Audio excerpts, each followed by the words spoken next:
अस्सलाम वालेकुम dear students, I am doctor Sameen और आज का हमारा जो लेक्चर है वो है सीबीसी कंप्लीट ब्लड काउंट। ठीक है। अब सीबीसी की रिपोर्ट जो है वो क्यों करवाई जाती है? वो इसलिए करवाई जाती है ताकि जो पेशेंट है उसका डायग्नोस हो सकते हैं, उसको हो सकता है सिम्टम्स हो। ठीक है। जिस तरह अनीमिया के सिम्टम्स होते हैं, डिस्निया, सांस चढ़ना, ठीक है, पैलर। और पेशेंट जो होते हैं जिस तरह ल्यूकीमिया के पेशेंट्स आते हैं हमारे पास, तो वो जो है वेट लॉस के साथ आते हैं। ठीक है। तो पेशेंट जो है तो डिफरेंट उसके साथ आ रहे हैं सिम्टम्स के साथ। एक हमारे पास पेशेंट आया था, वो ब्लाइंडनेस के साथ आया था। उसकी 15 डेज बैक शादी हुई और कुछ दिन बाद उसको सडन ब्लाइंडनेस हो गई। और जब उसकी उन्होंने किया आई एग्जामिनेशन तो उसमें ग्रोथ नजर आई। उन्होंने हमारे पास भेज दिया। तो जब हमारे पास सीबीसी उसने करवाया तो उसके अंदर उसका काउंट जो था वो लैक्स में था, उसको सीएमएल था। तो उसको सडन ब्लाइंडनेस हो गई थी। ठीक है। उस पेशेंट की फिर डेथ हो गई थी। तो ऐसे पेशेंट भी आते हैं, कुछ जो है वो हार्ट एक के साथ आते हैं, उनको इतना ज्यादा कैंसर की वजह से काउंट हो गया होता है और उनकी जो वेस्कुलर ओक्लूजन हो गई होती है, हार्ट अटैक के साथ भी प्रेजेंट करते हैं। तो ये रेंज करते हैं, माइल्ड डिस्निया के साथ भी पेशेंट प्रेजेंट कर सकता है और इतने सिवियर जो है सिम्टम्स उनके साथ भी प्रेजेंट कर सकता है। तो हमारे पास जो है वो डायग्नोस्टिक पर्पसेस के लिए हम करेंगे कि पेशेंट सिम्टम्स है शो कर रहा है तो आपने डायग्नोस करना है। ठीक है। सेकंड इंडिकेशन ये है कि आप ऑलरेडी पेशेंट की कोई ट्रीटमेंट कर रहे हैं और आपने मॉनिटर करना है। जिस तरह किसी को वीनोफर लग रहे हैं या उसको कोई और आप ट्रीटमेंट कर रहे हैं, आपने देखना है कि अब उसके काउंट्स बेटर हुए हैं कि नहीं, उसको ट्रीटमेंट से फर्क पड़ा है कि नहीं। ठीक है। उसके लिए आप कर सकते हैं।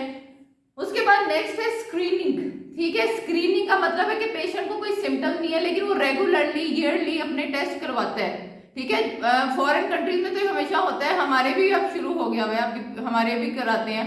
तो वो पेशेंट जो है वो बाय चांस जो है उसकी डिजीज पकड़ी जाती है तो स्क्रीनिंग के लिए भी कर सकते हैं। ठीक है। कुछ पेशेंट्स हैं उनको कीमोथेरेपी लगती है तो उसमें उनके काउंट्स बिल्कुल फॉल कर जाते हैं, तो उसको देखने के लिए भी काउंट्स को हम करवाते हैं। ठीक है। इसकी बहुत सारी इंडिकेशन है सीबीसी की। अच्छा जी, अब सीबीसी की रिपोर्ट में क्या क्या कुछ होता है? सीबीसी की रिपोर्ट में होता है सबसे पहले हीमोग्लोबिन, ठीक है, हेमाटोक्रिट, एमसीवी, एमसीएच, एमसीएचसी। ठीक है। उसके बाद ये आ जाता है आपका आरडीडब्ल्यू, एमपीवी एंड पीडीडब्ल्यू। ठीक है। हीमोग्लोबिन क्या है? कॉन्सेंट्रेशन ऑफ हीमोग्लोबिन जो है ऑक्सीजन कैरिंग प्रोटीन होती है हमारे, ठीक है, आरबीसी में, तो वो आपकी हीमोग्लोबिन उसको बोलते हैं। ठीक है। उसके बाद हेमाटोक्रिट पे आ जाए। ठीक है। हेमाटोक्रिट है कि आपके ब्लड के अंदर कितने आरबीसीज हैं। ठीक है। इसको हम हेमाटोक्रिट बोलेंगे। उसके बाद है मीन कॉर्पस्कुलर वॉल्यूम, यानी कि आपके आरबीसीज का क्या साइज है, क्या वॉल्यूम है उसका। उसके बाद आ जाए एमसीएच, मीन कॉर्पस्कुलर हीमोग्लोबिन, यानी कि आपके जो आरबीसीज के अंदर कितनी हीमोग्लोबिन है। उसके बाद है MCHC, mean corpuscular haemoglobin concentration, यानी कि पर इतने जो है क्वांटिटी ऑफ ब्लड में कितनी हीमोग्लोबिन मौजूद है। अच्छा जी, आरडीडब्ल्यू पे आ जाए। आरडीडब्ल्यू होता है रेड सेल डिस्ट्रीब्यूशन विड्थ। ठीक है। कितने वेरियस साइजेस के आरबीसीज है। जिस तरह आयरन डेफिशिएंसी के अंदर आपको पेंसिल सेल्स भी नजर आते हैं, माइक्रोसाइट्स भी नजर आते हैं, आपको टारगेट सेल्स भी नजर आते हैं, मुख्तलिफ शेप्स के आरबीसीज नजर आते हैं। ठीक है। तो ये इसको शो करते हैं। मीन प्लेटलेट वॉल्यूम के प्लेटलेट का कितना वॉल्यूम है, साइज क्या है उसका। उसके बाद है प्लेटलेट डिस्ट्रीब्यूशन विड्थ, यानी कि कितने साइजेस के प्लेटलेट्स हैं। कुछ छोटे प्लेटलेट्स होते हैं, कुछ बड़े प्लेटलेट्स होते हैं। ठीक है जी। अच्छा जी, ये हीमोग्लोबिन इनकी ये वैल्यूज होती हैं। आप जब सीबीसी रिपोर्ट देखते हैं तो इधर जो है वो पेशेंट की आपको पता है वो वैल्यू होती है जो कि उसने यानी कि उसके ब्लड में मौजूद है। ठीक है। और साइड में रेफरेंस रेंज लिखी होती है। वो रेफरेंस रेंज हम आपको बता रहे हैं। हीमोग्लोबिन की 14 टू 17.5 ग्राम पर डेसीलीटर मेल्स में होती है और 12.3 टू 15.3 ग्राम पर डेसीलीटर फीमेल्स में। हेमाटोक्रिट टू 41 टू 50 होता है मेल्स में और 35 टू 44 फीमेल्स में। आरबीसी 4.5 मिलियन टू 5.9 मेल्स में होता है और फीमेल्स में 4.1 टू 5.1। एमसीवी होता है 80 टू 90 फेमटोज लीटर।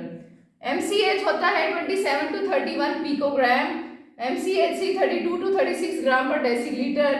डब्ल्यूबीसीज होते हैं 4500 टू 11,000 सेल्स पर माइक्रोलीटर। ठीक है। अच्छा जी, ये आगे डिफरेंशियल आ जाता है कि न्यूट्रोफिल कितने होने चाहिए। 40 टू 75% होते हैं, लिम्फोसाइट 15 टू 45, ईओस जो होते हैं वो 2 to 12 और 2 to 6 और basophils 0 to 1 and band 0 to 3। अच्छा जी, प्लेटलेट्स पे आ जाए। प्लेटलेट काउंट होता है 1,50,000 टू 4,50,000, ठीक है, पर क्यूबिक मिलीलीटर। अच्छा जी, ये इनकी रेंजेस है। अब आपको पता होना चाहिए कि किन कंडीशंस में ये डिरेंज हो सकती है, ठीक है।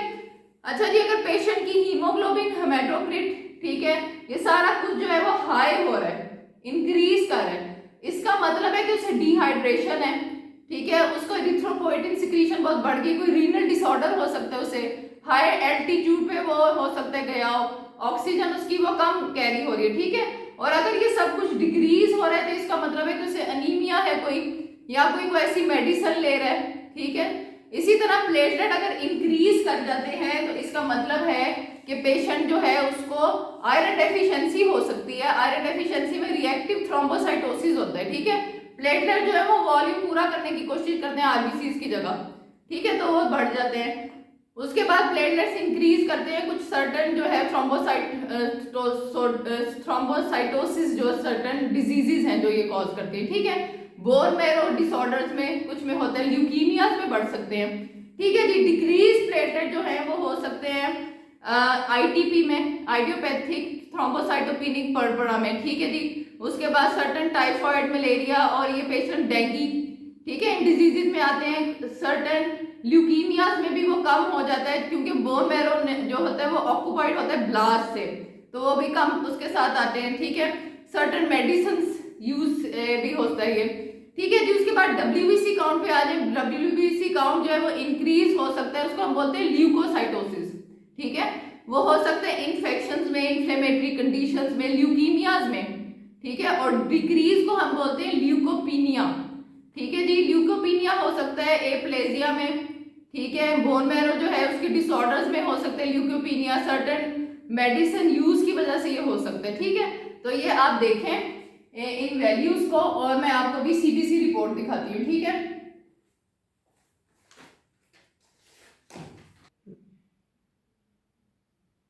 अच्छा बच्चों, ये देखें, ये सीबीसी रिपोर्ट है, ठीक है। ये पेशेंट जो इसका नेम ऊपर मैंने हाइड कर दिया है। अच्छा जी, ये इसकी देखें डब्ल्यूबीसी काउंट है इतना, ठीक है, आरबीसी काउंट इतना है, ये सारी इसकी उन्होंने वैल्यूज दी हुई हैं इधर, ठीक हो गया। और ये सारे रेफरेंस रेंजेस दी हुई हैं, ठीक है। यहाँ से पेशेंट आके देख ले कि भाई ये सारा नॉर्मल है कि नहीं, ठीक है। ये पेशेंट को हम दे देते हैं और इसको हम वेरीफाई करते हैं। जो इलेक्ट्रिकली जो मशीन से निकली गई रिपोर्ट होती है उसको बाय स्लाइड बना के, पेरिफेरल स्मीयर बना के इसको हम कंफर्म करते हैं, ठीक है। क्योंकि कई पेशेंट जो है वो प्लेटलेट क्लम्पिंग शो कर देते हैं, तो वो हम इसको देख लेते हैं कि ये बिल्कुल ठीक है, ठीक है, स्मीयर में भी यही शो कर रहा है, और फिर हम कंफर्म करके पेशेंट को साइन करके इलेक्ट्रॉनिकली वेरीफाई करके सिस्टम में फिर ये पेशेंट को दे देते हैं, ठीक है। आई होप आपको ये टॉपिक समझ आया होगा, सीबीसी रिपोर्ट, ठीक है। Join me for more lectures and subscribe me.